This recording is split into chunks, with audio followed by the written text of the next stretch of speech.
Então eu tive a oportunidade de estar aqui mais um domingo com os irmãos, e hoje muito feliz, porque nós estamos agora inaugurando em conjunto agora, né, a série que já estava iniciada pelo pastor Juliano, a série de Atos. Agora nós iremos, nós três em conjunto, pregar o livro de Atos em série. E, gente, vou ser sincero para vocês, né? Atos dos Apóstolos, para esse missionário aqui, né? Vocês estão me deixando muito feliz, né? Vocês estão deixando esse missionário muito feliz em poder falar de Atos dos Apóstolos longamente, passando capítulo a capítulo por cada passagem. E vamos olhar aqui rapidamente um breve panorama do livro de Atos, para a gente saber aonde nós nos enquadramos agora nessa parte da revelação. O Senhor Jesus ressuscitou dos mortos, o Senhor Jesus está vivo, glória seja dada a Ele pelos séculos dos séculos. Ele passou 40 dias com seus discípulos, apareceu para mais de 500 irmãos ressurretos, e no dia da sua ascensão aos céus, Ele reuniu os seus discípulos no Monte das Oliveiras, e Ele disse o seguinte, Ele prometeu uma coisa. Ele disse: vocês serão as minhas testemunhas, tanto em Jerusalém, como na Judéia, em Samaria e até os confins da terra. O Espírito Santo virá sobre vocês e vocês serão minhas testemunhas de Jerusalém até os confins da terra. Se você observar bem o livro de Atos, você vai ver que toda a narrativa do livro se baseia nessa promessa de Jesus. O livro de Atos é como uma pedra lançada na água, aonde de um círculo concêntrico, cada vez maior o raio vai se expandindo e chegando mais longe e mais longe. Então você vê que no capítulo 2, os apóstolos estão com 70 irmãos, 120 irmãos reunidos ali no cenáculo do templo, quando o Senhor cumpre a sua promessa. Joel capítulo 2 se cumpre, e o Espírito Santo de Deus desce sobre a igreja, capacitando a igreja, enchendo a igreja. Ali os irmãos, eles começam a pregar em outras línguas para as pessoas que estavam ali para a festa do Pentecostes. Nós já passamos por isso. Pedro prega cheio do Espírito Santo e 3.000 pessoas se convertem. O progresso do texto continua. Jerusalém é impactada. Jerusalém agora está sendo virada de cabeça para baixo pelo poder do Espírito Santo e pela mensagem do Evangelho. Pedro e João curam um paralítico na porta do templo. E mais uma vez eles pregam. E mais uma vez o Senhor age. 5.000 pessoas se convertem. Muita coisa acontece na igreja de Jerusalém. O Senhor começa a agregar pessoas. Aquela igreja cresce, até chegar ao ponto de que os apóstolos têm a necessidade de levantar diáconos, homens que iriam servir às mesas, cuidar das viúvas. Estava tendo ali uma questão das viúvas que eram dos judeus helenistas de fala grega e das viúvas que eram dos judeus ali da própria terra de fala aramaica, e ali dá uma confusão. Eles levantam então homens cheios do Espírito Santo e de fé para servirem às mesas, como nós aprendemos aqui nas últimas pregações do pastor Juliano. Entre eles, o grande e honrado Estevão, o primeiro mártir do Senhor, um homem cheio de fé e cheio do Espírito Santo, que com coragem prega o Evangelho ali no templo em Jerusalém, fala com aqueles que são de fala grega, como ele também é, e com muita coragem ele testemunha a respeito de Cristo, até que um tribunal ímpio, injusto, um tribunal completamente tomado pela inveja e pelo rancor, julga Estevão após a sua belíssima pregação a respeito da habitação do Senhor, a respeito do agir de Deus. E Estevão é apedrejado ali em Jerusalém. Com a morte de Estevão, servo do Senhor, uma grande perseguição se abate sobre a igreja. Agora, tanto o sinédrio como o sumo sacerdote, eles começam a perseguir, prender e matar os cristãos que estavam em Jerusalém. Até esse momento, os cristãos tinham certa harmonia ali entre o povo. Mas agora a perseguição vem sobre a igreja, e vem furiosa. No apedrejamento de Estevão, servo do Senhor, havia um jovem chamado Saulo, um fariseu impiedoso. E ele estava assistindo à morte de Estevão, e ele foi o promotor dessa perseguição. Ele perseguia as pessoas de casa em casa, forçava os irmãos a blasfemar, encerrava-os na cadeia e até os assassinava. A perseguição veio sobre a igreja, grande perseguição, como nunca havia acontecido até aquele momento. A igreja é espalhada. A palavra que Atos vai usar é diáspora. Diáspora é um termo interessante porque o povo judeu é o povo que estava na diáspora, espalhado pelo Império Romano, espalhado no Egito, na Babilônia, em Roma, na Europa. O povo que estava espalhado na diáspora, agora a igreja é espalhada na diáspora. E nós vamos ver que tudo que a perseguição consegue fazer contra a igreja de Jesus é cumprir a palavra de Jesus. Abra comigo a sua Bíblia em Atos capítulo 8, Atos capítulo 8, a partir do versículo 1. Atos 8, a partir do verso 1, nos diz assim a palavra de Deus. Você pode ler também o texto aqui nos telões. Assim nos diz a palavra. E Saulo consentia na morte de Estevão. Naquele dia teve início uma grande perseguição contra a igreja em Jerusalém, e todos, exceto os apóstolos, foram dispersos pela região da Judéia e da Samaria. Alguns homens piedosos sepultaram Estevão e fizeram grande lamentação por ele. Saulo, porém, queria destruir a igreja. Indo de casa em casa, arrastava homens e mulheres, lançando-os na prisão. Enquanto isso, os que foram dispersos iam por toda parte pregando a palavra. Filipe foi à cidade de Samaria e anunciava Cristo ao povo dali. Vamos somente até aqui, por enquanto? Vamos orar, meus irmãos, vamos orar ao Senhor. Senhor nosso Deus, nós te louvamos, Senhor, porque a Tua palavra, Senhor, ela sempre se cumpre. A Tua palavra é fiel, eficaz, ela cumpre seu efeito, Senhor. Céus e terra passarão, mas a Tua palavra jamais passará, Senhor. Senhor, hoje nós olhamos para o livro de Atos, Senhor, e aqui dos confins da terra, nós podemos dizer, o Senhor é fiel. Não há lugar tão difícil onde Jesus não possa entrar. Não há coração tão duro ao qual Jesus não possa quebrantar. Não há tribo tão distante a qual Jesus não possa alcançar. Não há lugar aonde o evangelho do reino não possa salvar. Fala o nosso coração, Senhor.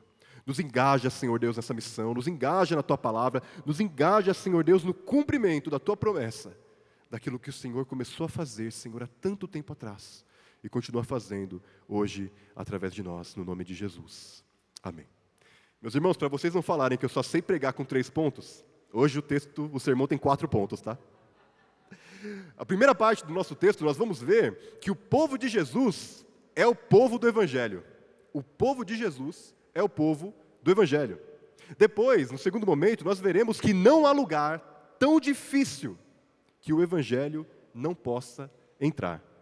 Em terceiro lugar, o Evangelho une o que antes estava separado. E em quarto e último lugar, nós veremos que a salvação pelo Evangelho é dom do incontrolável Espírito Santo. Amém? Então, o primeiro momento desse texto que nós vemos aqui agora, o povo de Jesus é o povo do Evangelho. O povo de Jesus é o povo do Evangelho. Gente, a perseguição veio sobre a igreja. Eles estavam sendo presos, assassinados, perdendo seus comércios, sendo expulsos da própria casa. Esse povo é espalhado. Eles têm que fugir da onde eles viviam, da onde eles moravam. Eles são dispersos por toda a região da Judéia e da Samaria. E o que esse povo faz? O que esse povo, marcado pelo poder do Espírito Santo, faz quando a tragédia se abate sobre a sua vida? Eles se esconderam. Eles começaram então a diminuir o tom da mensagem para ver se eles conseguiriam apaziguar as coisas. Eles se acovardaram. Muito pelo contrário. Eles começaram a fazer com ainda mais ímpeto aquilo que provocou a perseguição. Eles foram pregando o Evangelho por todos os lugares aonde eles passavam. Aonde eles iam dispersos, fugindo, como imigrantes, aonde eles iam, eles pregavam a palavra. Nada na nossa vida, nada, absolutamente nada, nem mesmo as tragédias, nem mesmo as dificuldades, está fora do propósito de Deus. Não tem nada que aconteça na nossa vida, se nós estamos no Senhor, que fuja do plano de Deus. O Senhor está no controle de todas as coisas. Quando nós entendemos que na nossa vida, até as coisas ruins, elas acontecem para que o Senhor seja glorificado, a gente consegue cumprir a missão com mais leveza. A gente consegue cumprir a missão com mais força, com mais energia. Porque seria de imaginar que eles se esconderiam, esses crentes. Se esconderiam por algum tempo, até que tudo passasse, que mudariam de tática. Ou eles fizessem alguma outra coisa que pudesse amenizar a situação deles. Eles fazem o contrário, eles pregam o Evangelho. E não apenas os oficiais, não são apenas os apóstolos, os diáconos, não são os líderes da igreja que estão somente se espalhando e pregando o Evangelho. Todas as pessoas da igreja estão pregando o Evangelho na dispersão. Todos eles estão passando pela tragédia, mas eles estão tão mergulhados, tão cheios do Evangelho, que por onde eles vão, eles anunciam o Evangelho. Porque o Evangelho de Jesus é incontrolável. Lembra de Jesus olhando para a mulher samaritana e falando: mulher, aquele que crê em mim, do seu interior fluirá uma fonte de água viva para jorrar para a vida eterna.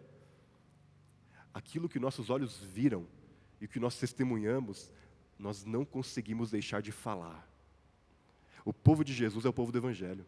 É o povo tão marcado pelo Evangelho que simplesmente, na sua vida e no seu dia a dia, expressa e prega esse Evangelho em toda circunstância, em toda situação. Esses crentes estão com o coração cheio de Jesus. Eu não sei se você já teve alguma dificuldade de falar do Evangelho, ou se é difícil para você hoje.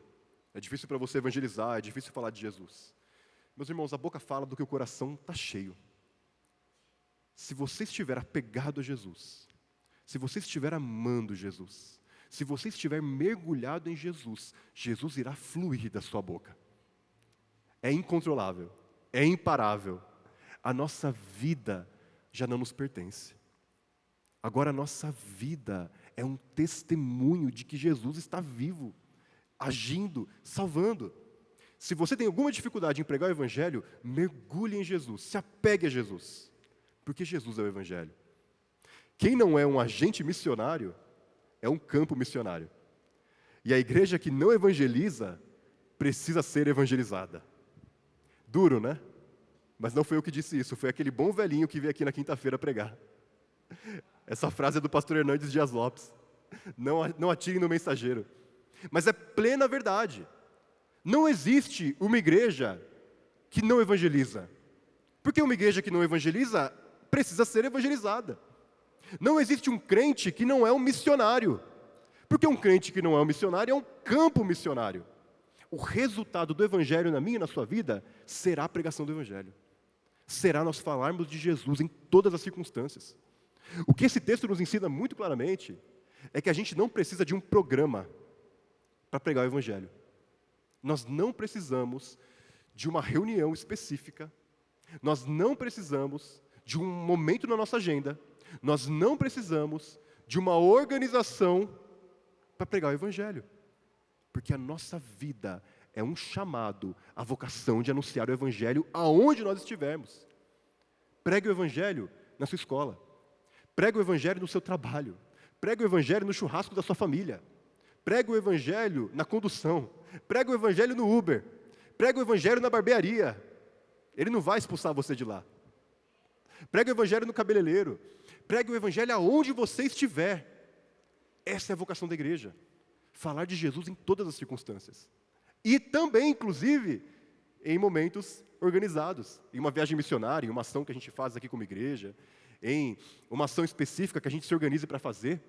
Mas principalmente no nosso dia a dia, na nossa vida. Nós somos chamados para ser o povo do Evangelho. O Evangelho não é, meus irmãos, mais uma coisa na programação da igreja. O Evangelho é o fundamento, o sustento e a base da igreja.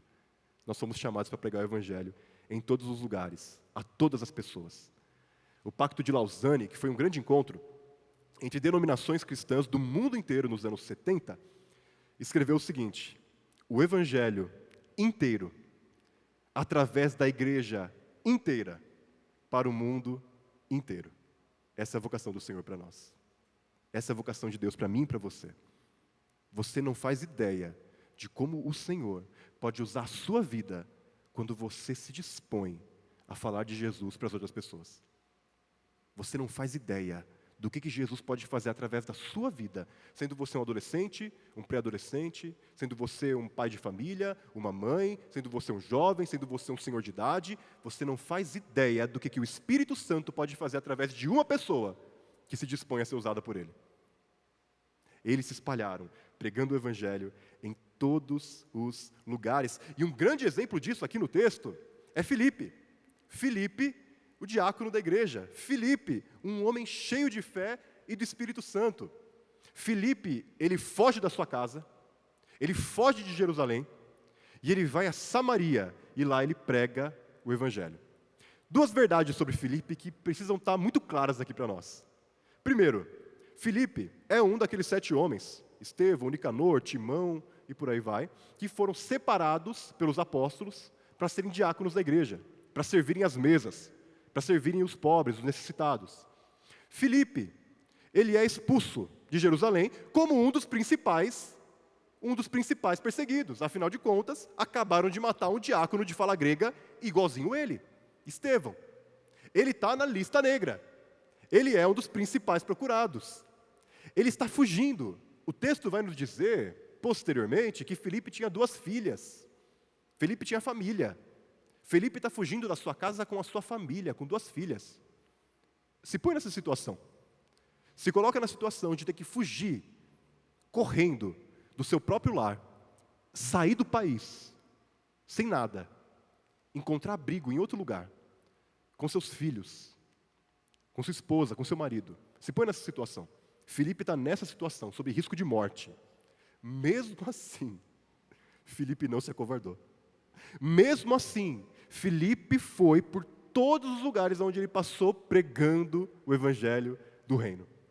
Filipe foi cheio do Espírito Santo, anunciando Jesus. Ele, como Estevão, não se prendeu ao seu cargo eclesiástico. Gente, nem Estevão, nem Filipe foram ungidos pela igreja para saírem pregando por aí. Porque eles não precisam dessa ordem. Eles são crentes em Jesus, eles não precisam que alguém ponha as mãos sobre eles e fale, agora você pode pregar o evangelho. Porque todos nós fomos vocacionados para o evangelho. Ele vai muito além. Ele vai muito além do seu cargo na igreja. Ele vai muito além da sua função. Ele é um evangelista. Porque todo crente no Senhor Jesus é um evangelista. E Filipe vai pregando o evangelho cheio do Espírito Santo. Que exemplo, gente. Que exemplo. Porque uma coisa é a gente sair por aí, falar de Jesus e testemunhar de Cristo quando tudo vai bem na nossa vida, né? Quando tem dinheiro na conta, quando está todo mundo com saúde dentro de casa, quando a gente tem o que mostrar para as pessoas, né? Olha, né? Eu era pobre, né? Agora eu tenho um carrão. E o Evangelho fez isso comigo. Essa não é a mensagem do Evangelho. A mensagem do Evangelho é, haja o que houver na minha vida, eu sou feliz com Jesus. Não importa a situação que eu esteja passando, eu sou feliz com Jesus. Não importa o que aconteça na minha vida, eu vou testemunhar que Jesus está vivo nos 4 cantos da terra. Esse é o exemplo de Filipe. Esse é o exemplo de Filipe. Nada vai bem na sua vida, mas ele está sendo cheio do Espírito Santo, pregando o Evangelho. Segunda coisa sobre Filipe. Filipe atesta a pregação de Estevão. Lembra que Estevão morreu ao dizer que Deus não se limitava ao templo de Jerusalém? Estevão morreu por causa disso. Estevão foi apedrejado ao dizer, Deus não se limita a esse templo, feito por mãos humanas, Ele está agindo e Ele agirá para muito além de Jerusalém. Ele está chamando pessoas para a salvação. Estevão morreu por isso. Não foi exatamente isso que Jesus pregou para a mulher samaritana, lá na beira do poço? Mulher, é chegada a hora, e na verdade já chegou, em que os adoradores adorarão ao Pai em espírito e em verdade, porque Deus é espírito e procura adoradores que o adorem em espírito e em verdade, nem nesse templo, nem no templo de Jerusalém. Estevão falou a mesma coisa, e agora Filipe vai cumprir a palavra de Jesus e de Estevão em Samaria, mostrando que Deus não se limita a nenhuma geografia, não se limita ao templo de Jerusalém, não se limita a coisa alguma. Filipe é o cumprimento da palavra de Jesus e da palavra de Estevão.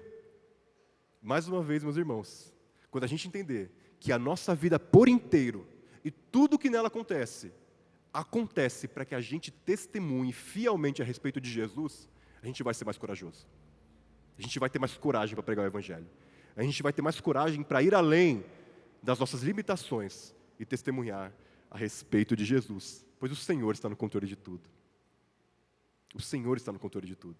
E até mesmo as tragédias cooperam para o bem daqueles que amam a Deus e que foram chamados segundo o seu propósito. E o propósito de Deus é salvar a gente. O propósito de Deus é manifestar a sua glória em todos os lugares.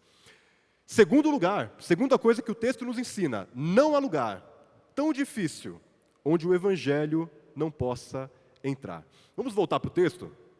Nós paramos aqui no versículo 4, versículo 5. Vamos seguir aqui do versículo 5 em diante, aqui em Atos capítulo 8. Filipe foi à cidade de Samaria e anunciava Cristo ao povo dali. As multidões unânimes davam atenção às coisas que Filipe dizia, ouvindo-as e vendo os sinais que ele fazia.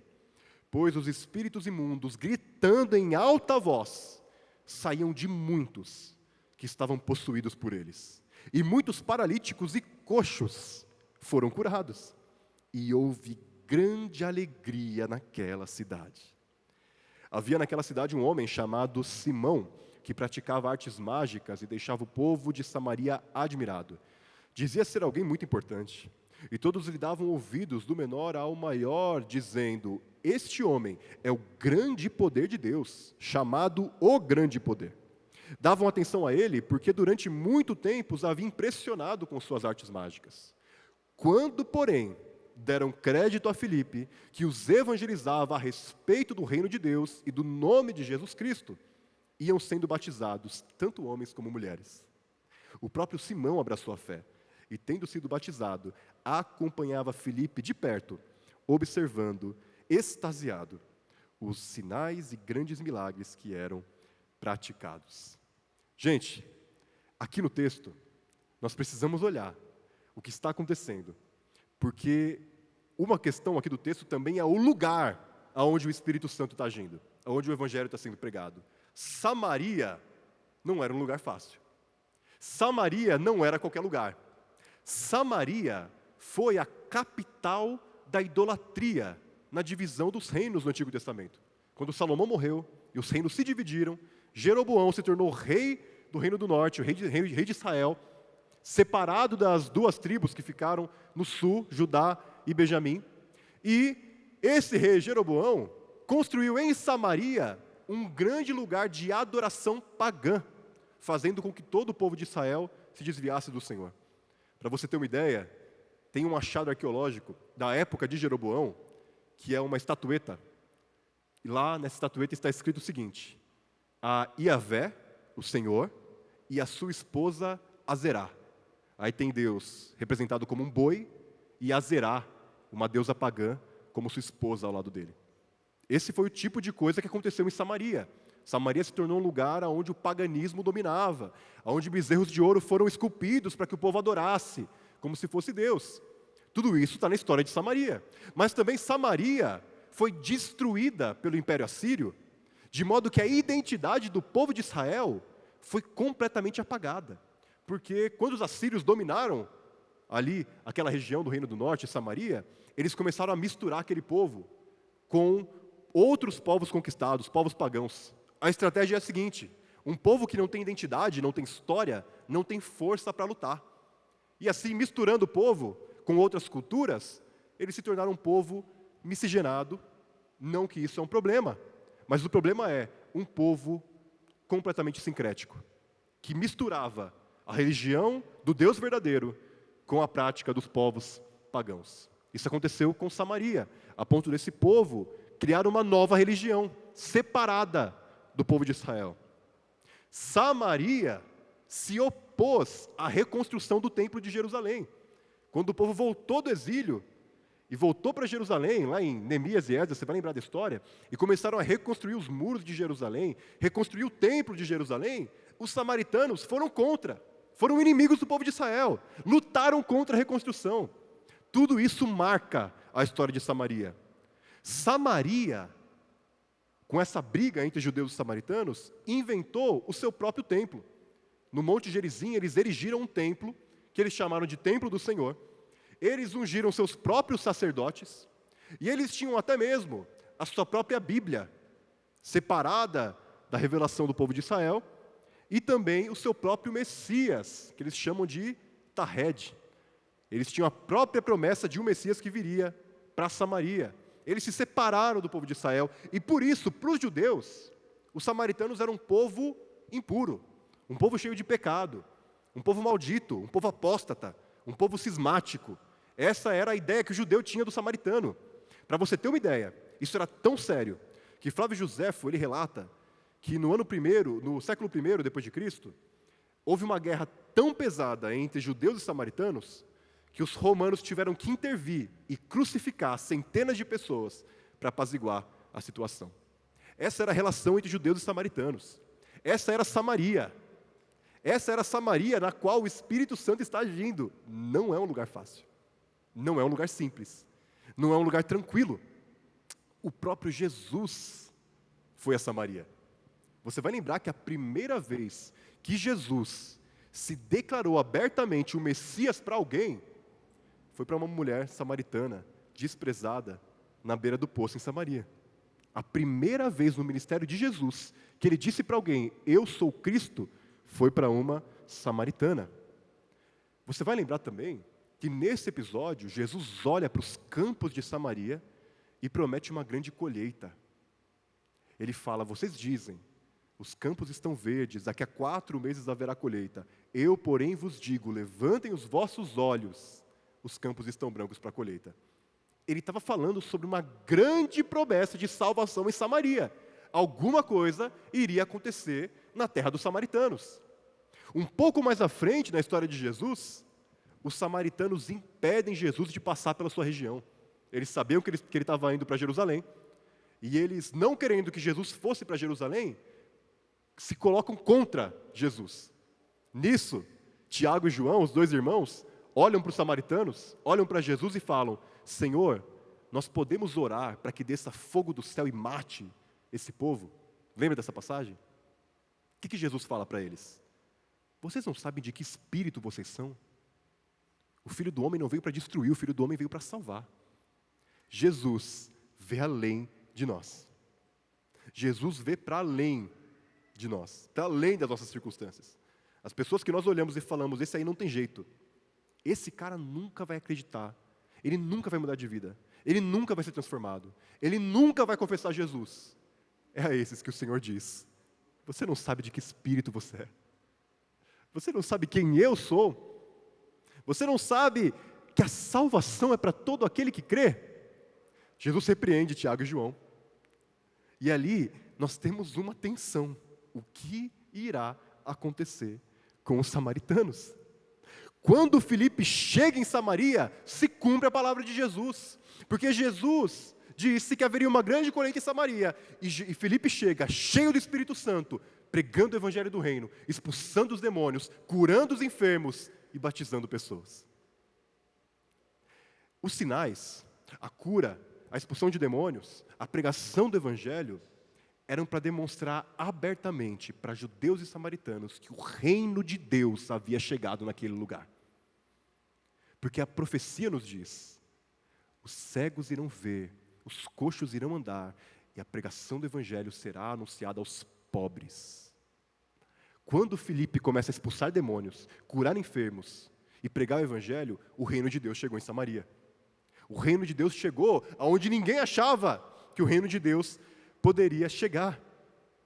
Os sinais, os milagres operados por Filipe e também por Jesus e pelos apóstolos, a cura, a expulsão de demônios, a vista aos cegos, a pregação do evangelho, eles são uma demonstração de que o futuro, o reino de Deus, novos céus e nova terra, já podem ser vistos hoje. Porque o reino de Deus chegou. E no reino de Deus não há mais doença. E no reino de Deus não há mais endemoniado, opressão demoníaca, prisão de Satanás. E no reino de Deus os cegos irão enxergar e os coxos irão andar. Os sinais do reino demonstram que o reino chegou. E aqui tem um breve disclaimer que a gente tem que fazer. Eu sou um missionário e eu já vi muitos sinais. Eu já vi muita gente ser curada. Principalmente no campo missionário, onde ou a pessoa é curada ou ela não tem como se tratar. Eu já vi isso acontecer muitas vezes. Eu creio que os sinais são para hoje. Eu creio que da mesma forma que o Senhor operava no passado, Ele continua operando hoje, expulsando demônios, curando enfermos, dando vista aos cegos. Mas nós não podemos nos esquecer que a evidência da salvação não é a cura de uma doença, não é a expulsão de um demônio. A evidência da salvação é a alegria da salvação acompanhada por transformação de vida. Olha o que aconteceu com os samaritanos. Quando Filipe começou a pregar, quando Filipe começou a curar os enfermos, expulsar os demônios, as pessoas creram em Jesus. E a alegria da salvação tomou aquela cidade. Essa é a maior evidência da salvação. Essa é a maior evidência de que Jesus chegou. Pessoas transformadas, pessoas mudadas. Porque eu também já vi, gente, muita gente ser curada e não crê em Jesus. Eu já expulsei demônio de gente que não se converteu. Já vi gente sendo curada de doença terminal e a pessoa não creu em Jesus. Não é esse o maior sinal. Não é esse o nosso objetivo final. O nosso objetivo final é que as pessoas creiam, sejam transformadas, batizadas e agora reflitam a Jesus. Isso quer dizer que o reino de Deus chegou. Isso quer dizer que Deus está entre nós e que o Evangelho está agindo. Jesus deseja ser adorado em todos os lugares. Nós olhamos para a nossa geração, para essa geração, e nós ficamos desesperados. Como crerão? Como que essa nossa geração, ansiosa, depressiva, completamente desestruturada, com tantos problemas, viciada de tantas formas, como eles crerão? Jesus é poderoso para salvar. Nós olhamos para os países muçulmanos e nos desesperamos e dizemos, como crerão? Jesus é poderoso para salvar. Nós olhamos para os povos não alcançados e dizemos, como crerão? Jesus é poderoso para salvar. Nós olhamos para a nossa família de coração duro, soberbo, difícil, como crerão? Jesus é poderoso para salvar. Nós olhamos para os nossos maridos e esposas, para os nossos filhos, para os nossos pais e dizemos, como crerão? Jesus é poderoso para salvar. Eu não me envergonho do Evangelho, porque ele é poder de Deus para a salvação de todo aquele que crê. Primeiro do gentio, primeiro do judeu, depois do gentio. Isso não quer dizer que o Evangelho não vai encontrar oposição. Outra verdade da palavra de Deus, que tem que ficar muito clara para nós. O Evangelho sempre encontrará oposição. A pregação do Evangelho sempre encontrará oposição. Mas ele é maior do que todas elas. O Evangelho é maior do que toda oposição colocada diante dele. Se em Jerusalém a oposição era do sinédrio, dos religiosos, dos legalistas, daqueles infiltrados na igreja que tinham o coração apegado ao dinheiro, em Samaria a oposição é diabólica, é a bruxaria, é o misticismo, é a mágica. Lá havia um homem chamado Simão, um bruxo, um mago, e ele operava pelo poder de Satanás grandes sinais e milagres. E ele era temido tanto por pessoas grandes como pequenas. O que isso significa? Tanto gente instruída, estudada, temia o Simão, como pessoas pobres, sem instrução, também temiam ele. Como um grande bruxo, como um grande mago, como o poder de Deus. Ele era venerado. A magia, a mentira, opera pelo medo, opera pelo engano, opera pela astúcia de Satanás. E aqui também vai um grande ponto. Porque o diabo também tem seus milagres. Lutero dizia isso. O diabo também tem seus sinais. Nós não podemos ficar correndo atrás de sinais e milagres puramente por eles próprios, porque Satanás também sabe fazer milagre. O diabo também sabe fazer sinais e maravilhas, para, se possível, enganar até aqueles que creem. O que atesta a verdade é o Evangelho, que é acompanhado de sinais, mas é principalmente a mensagem de Jesus. O diabo também faz sinais e maravilhas para enganar. Você já ouviu falar com certeza de gente que foi curada em centro espírita, de gente que teve grandes experiências em outros contextos. Eu não duvido de nenhuma dessas coisas, porque o diabo também opera sinais. O que atesta a verdade é o Evangelho, é Jesus. E aqui nós temos um mentiroso que se coloca no lugar de Deus, operando pela maldade, pela mentira. A magia, a mentira, o misticismo, ele impressiona, ele amedronta. Ele faz a promessa de Satanás: você será como Deus, mas só entrega escravidão e medo. Os que recorrem à astrologia, ao misticismo, ao espiritismo, só encontrarão desespero no final do percurso. Não há salvação nessas coisas. Mas o Evangelho é poder de Deus para salvar. O que a magia não dá, o que o passe não dá, o que o mantra não faz, Jesus faz. Jesus transforma, Jesus cura, Jesus liberta, Jesus arranca da escravidão. O que os espíritos não podem fazer, Jesus faz. Não adianta procurar nos astros o seu futuro, porque aquele que fez os astros e governa todas as coisas, nos chama para a salvação. Gente, a gente está numa geração muito mística, tá? A minha geração principalmente, né? A gente tem até o meme do jovem místico, né? Você já deve ter ouvido falar disso. Está na moda você ser apegado à astrologia, você fazer seu mapa astral, você ir aos signos.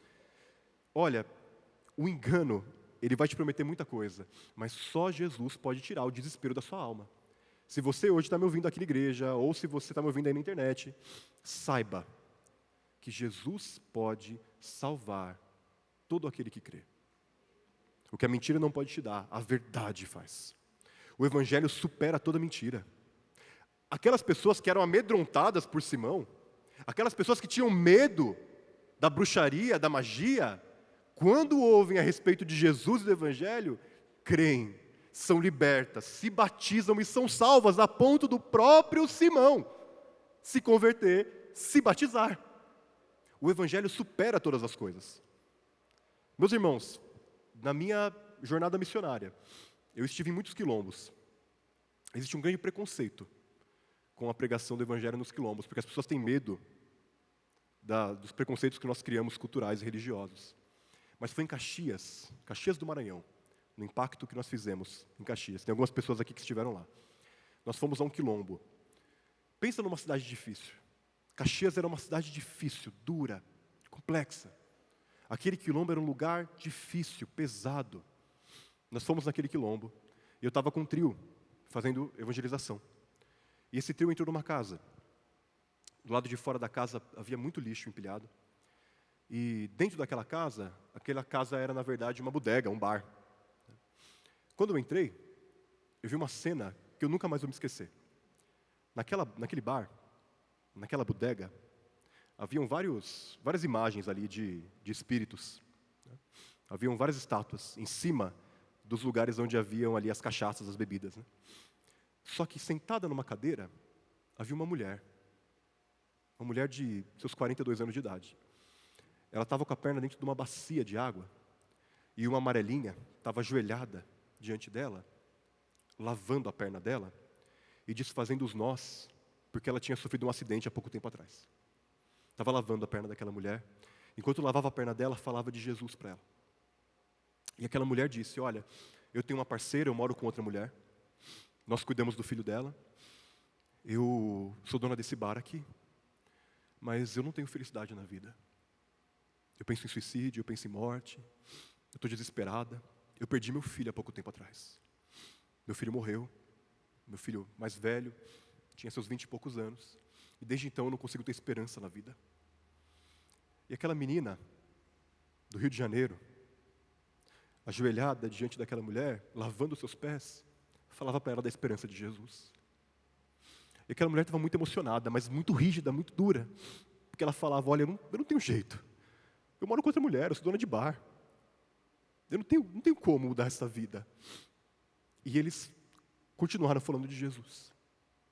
Eu me ajoelhei diante dela, eu peguei a mão dela, eu comecei a falar sobre a graça da salvação, que nenhum de nós vai a Cristo porque merece, mas que Jesus nos chama de graça, do jeito que nós estamos.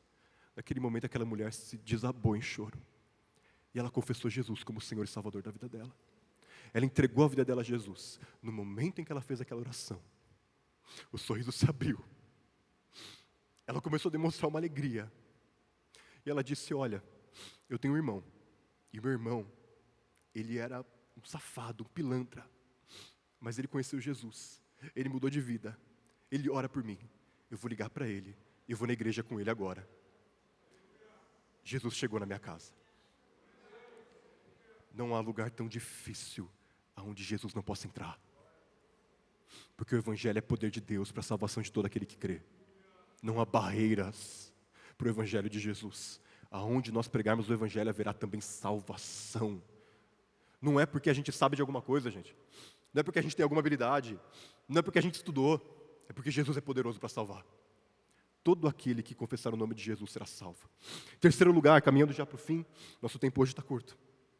O Evangelho une o que antes estava separado. Continue a leitura do texto aqui, a partir do versículo 14, que nos diz o seguinte: quando os apóstolos que estavam em Jerusalém ouviram que o povo de Samaria tinha recebido a palavra de Deus, enviaram-lhes Pedro e João.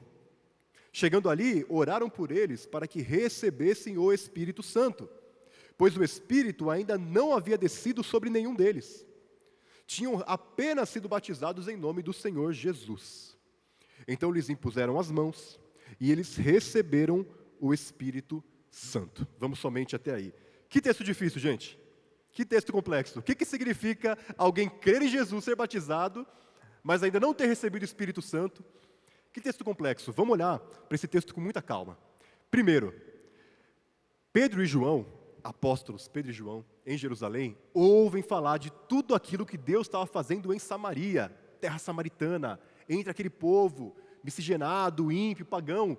O Senhor estava agindo, como agiu com eles em Jerusalém. Logo eles vão lá ver o que está acontecendo. Isso é providência de Deus. Lucas não está dizendo para a gente que existem dois momentos na nossa salvação. Um em que a gente é batizado e outro onde alguém tem que pôr as mãos sobre nós para que o Espírito Santo venha.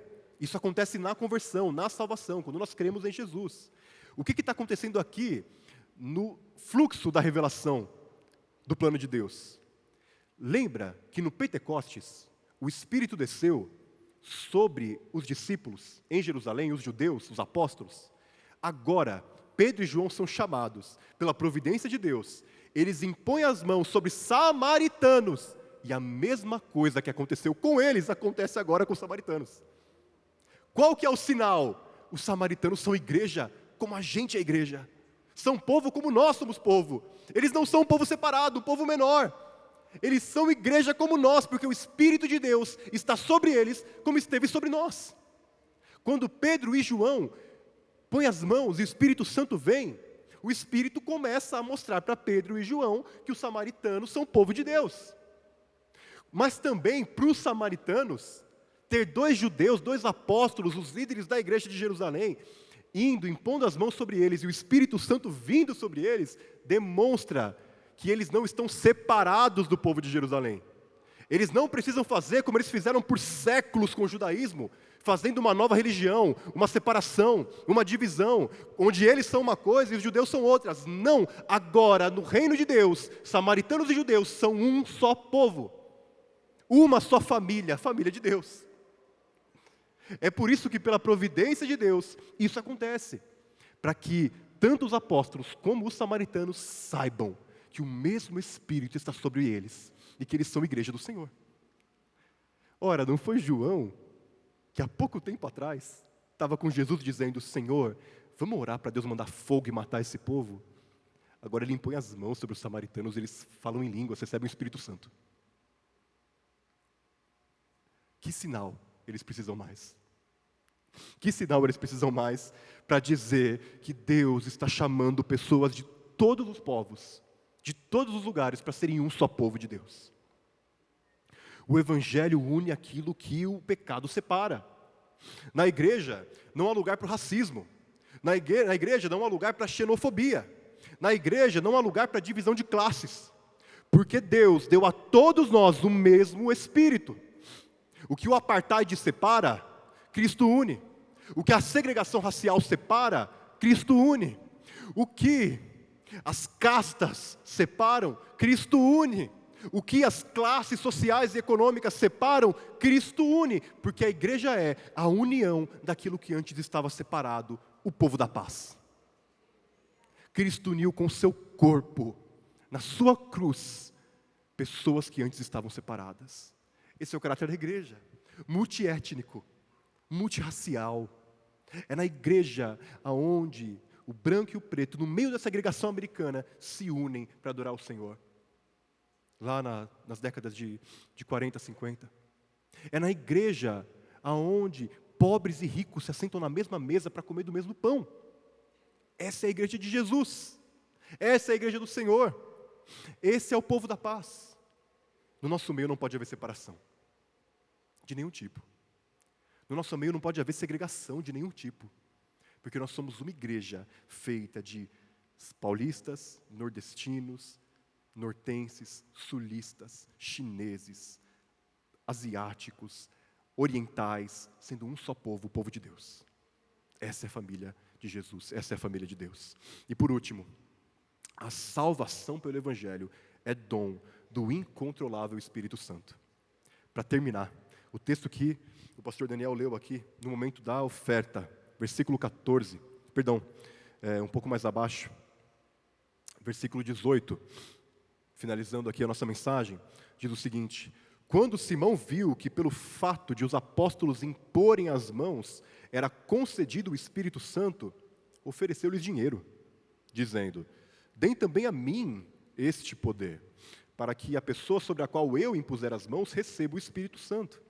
Mas Pedro respondeu: que o seu dinheiro seja destruído junto com você, pois você pensa que com ele poderia adquirir o dom de Deus?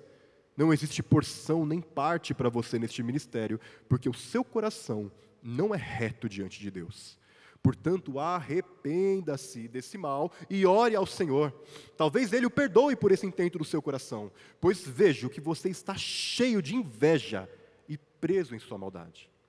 Simão disse aos apóstolos: peço que vocês orem ao Senhor por mim, para que não me sobrevenha nada do que vocês disseram. Eles, porém, tendo dado o seu testemunho e pregando a palavra do Senhor, voltaram para Jerusalém e evangelizavam muitas aldeias dos samaritanos. Simão, ele havia confessado Jesus, ele havia sido batizado, mas o seu coração ainda estava cheio de inveja. Ele vê que quando os apóstolos impõem as mãos sobre as pessoas, elas recebem o Espírito Santo, ele vê ali uma oportunidade de voltar a ser grande. Ele não era o grande Simão que agora não valia mais nada diante do Evangelho de Jesus, as suas artes mágicas, a sua bruxaria. Ele poderia ser mais um filho de Deus, mas ele queria ser grande. E ele acha que o Espírito Santo é mais um espírito que pode ser manipulado pela feitiçaria. Ele acha que o Espírito Santo é mais um poder, mais uma energia que pode ser comprada, como era muito comum naquela época. Naquela época, o sacerdócio de várias religiões era leiloado. Você poderia comprar para ser um sacerdote de determinado espírito, de determinado Deus. E ele acha que o Espírito Santo é mais um espírito e que Pedro é só mais um sacerdote, como os sacerdotes pagãos. Daí que nós tiramos o termo simonia, que é a compra de cargos eclesiásticos, ou o uso deles para arrecadar dinheiro. O que Simão ignorava é que não era Pedro que controlava o Espírito Santo, mas o Espírito Santo que controlava Pedro. Nós temos dois Simãos aqui, um Simão cheio do Espírito Santo e um Simão cheio de inveja. Qualquer tentativa de trazer o Espírito para o controle humano é insensatez.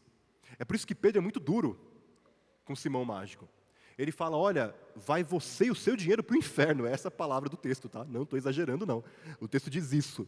Vá você e o seu dinheiro para o inferno, porque você acha que pode comprar o dom de Deus. O dom de Deus é de graça. O Espírito Santo é livre, ele sopra onde quer. O Espírito Santo é derramado sobre gente pobre e simples, como derramado sobre gente instruída. O Espírito Santo enche a quem ele quer e empodera a quem ele quer. Ninguém pode comprar a unção do Espírito Santo. Ninguém pode comprar o poder do Espírito Santo. Ninguém pode comprar a graça de Deus. É impossível. Ele é incontrolável. Como dizia C.S. Lewis nas Crônicas de Nárnia, ele não é um leão domesticável. Ele não pode ser domesticado, ele não está na nossa mão. Não somos nós que dizemos aonde o Espírito Santo vai, aonde ele não vai. Ele faz o que quer.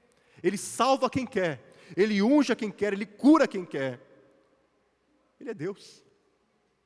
Nós não podemos manipular a Deus, meus irmãos. Nós não podemos cair no engano de achar que nós podemos controlar o agir de Deus com dinheiro, como Simão achou. Pedro diz que a inveja e a amargura estavam enchendo o coração daquele homem. A inveja e a amargura podem te impedir de entrar no reino de Deus. A inveja e a amargura podem endurecer o nosso coração a ponto de nós não conseguirmos nos arrepender.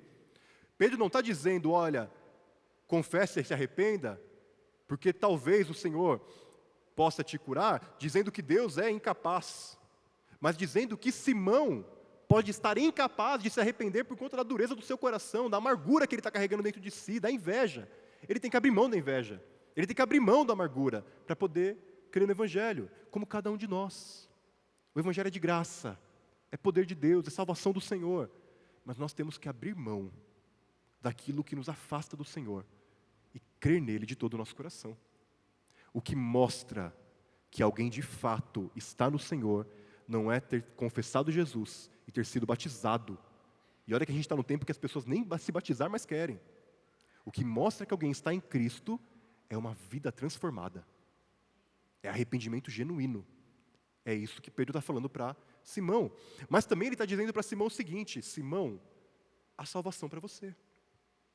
Não há pecado que o Senhor não possa perdoar. Se você se arrepender, se você crer, você será salvo. Talvez você tenha cometido coisas muito graves na sua vida, feito coisas muito erradas. Talvez você tenha mergulhado num poço muito profundo. Não há lugar tão fundo que Jesus não possa te encontrar. Há salvação para todo pecador. Havia salvação para Simão também. Nós não sabemos o que aconteceu com Simão. Justino Mártir, samaritano, um crente que nasceu 100 anos ali no primeiro século, ele fala que Simão foi o pai do gnosticismo, que Simão foi, na verdade, uma pessoa que apostatou da fé e foi um grande feiticeiro, mas as fontes dele não são muito confiáveis. No final das contas, a gente não sabe o que aconteceu com Simão, mas a gente sabe o que pode acontecer comigo e com você. Creia em Jesus. Abra mão da amargura, daquilo que pesa o seu coração, que te impede de se chegar a Deus. Talvez você carregue amargura por causa do seu passado, da sua família, do que as pessoas fizeram com você. Talvez seu coração esteja hoje cheio de ira, de ódio. O Senhor Jesus está aqui para te perdoar. Havia salvação para Simão e há salvação para cada um de nós. Com isso, meus irmãos, eu quero encerrar demonstrando que o Senhor pode salvar todo aquele que crê. Eu quero encerrar lendo o testemunho breve de um feiticeiro que se converteu ao Senhor Jesus, numa tribo africana, no ministério do pastor Ronaldo Lidório. Ele passou 10 anos entre os Concombas, uma tribo isolada, inalcançável, até então, no norte da África, e ele conta a história de um feiticeiro, o feiticeiro Mebá, que, diferente de Simão, creu e foi transformado pelo Senhor Jesus. Eu quero encerrar com essa história. Um dos testemunhos mais sacrificiais que assisto é a vida de um homem que foi transformado por Deus entre os Concombas de Gana, na África. Era dia de descanso Concomba, e Mebá estava sentado embaixo de uma árvore próxima à sua palhoça. O conhecíamos apenas como um feiticeiro que era temido pelo povo e protagonista das noites de sacrifício, aonde chegavam a imolar até 300 animais em uma só noite ao espírito Grumadi e outros fetiches. Pouco contato havíamos tido com ele, pessoalmente, até mesmo pelo estilo de vida arredio e isolado de um feiticeiro.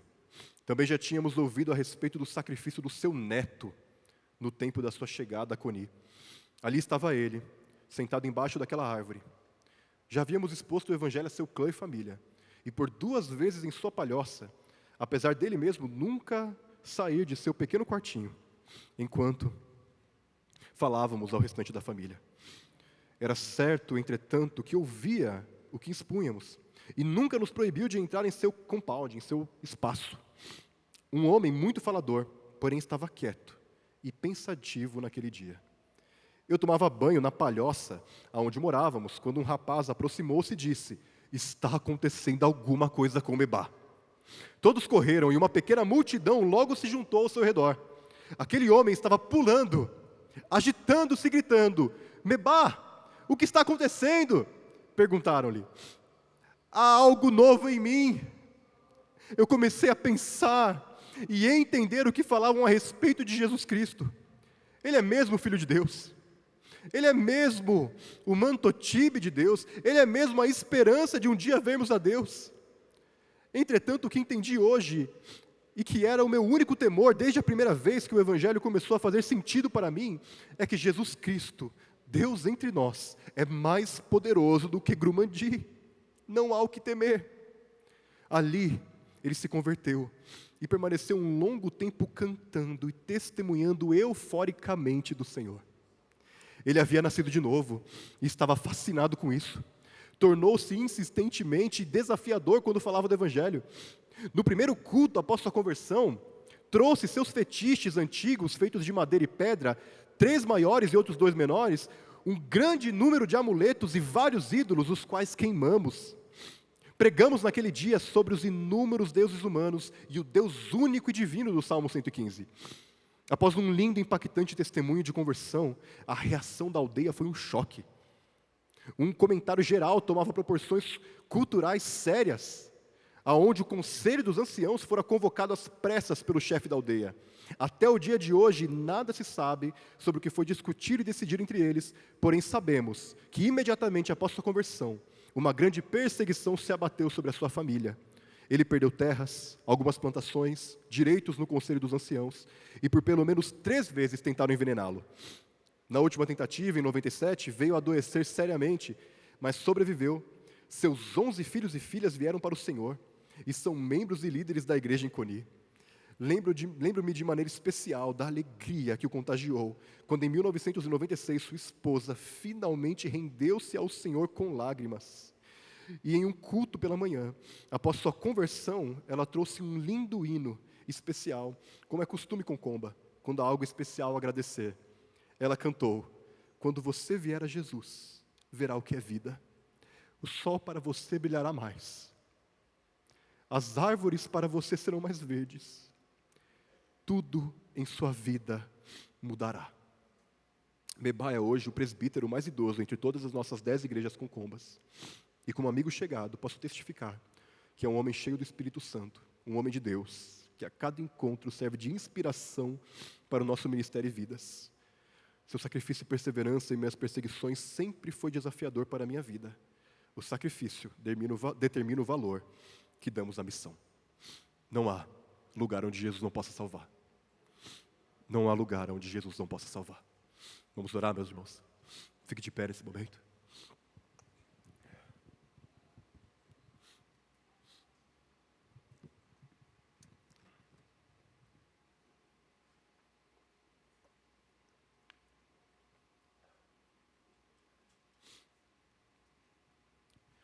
Senhor nosso Deus, Senhor, nós, Senhor Deus, estávamos tão distantes, tão presos em nossos pecados, Senhor, tão acorrentados à mentira, tão cheios de inveja, de amargura, mas o Senhor veio até nós, de longe o Senhor veio até nós, usando o Senhor e capacitando, enchendo do Espírito, Senhor Deus, homens e mulheres, Pai, que se disporam a ser tremendamente usados pelo Espírito Santo e anunciar o Evangelho a gente como a gente. Senhor, hoje, Senhor, usa-nos também, usa a Tua igreja, Senhor, usa a igreja Livres, Pai, nos faz um povo evangelista, nos faz um povo corajoso, nos faz um povo cheio do Espírito, intrépido, Senhor Deus, valente, Senhor, que vai, Senhor Deus, a todas as esquinas, ao trabalho, às escolas, às universidades, às tribos distantes, aos povos não alcançados, Senhor, aos de perto e aos de longe, pregando o Evangelho do Reino e testemunhando que Jesus Cristo é o Senhor, para a glória de Deus Pai. Usa o Teu povo, Senhor, nos faz corajosos, Senhor Deus, na manifestação do Evangelho. Nos dá essa semana oportunidades de pregar, de anunciar, de proclamar o reino de Deus. E, Senhor, aqueles que em nosso meio, Senhor, ainda não creram, aqueles que em nosso meio, Senhor Deus, ainda não confessaram e não foram transformados no íntimo do seu ser, aqueles em nosso meio que ainda não provaram da alegria da salvação, chama hoje, Senhor, chama hoje pelo nome, Senhor, chama como o Senhor chamou Mebá, chama, Senhor Deus, como o Senhor chamou os samaritanos, chama, Senhor Deus, como o Senhor chamou a cada um de nós. Que, Senhor, hoje possa haver festa nos céus. Senhor, nós te louvamos, Senhor, porque nesse momento nós iremos comer do pão e beber do cálice como uma só família, como um só povo, família de Deus, cheia do Espírito Santo. Glorifica teu nome, Senhor, hoje, agora e para sempre. Amém e amém.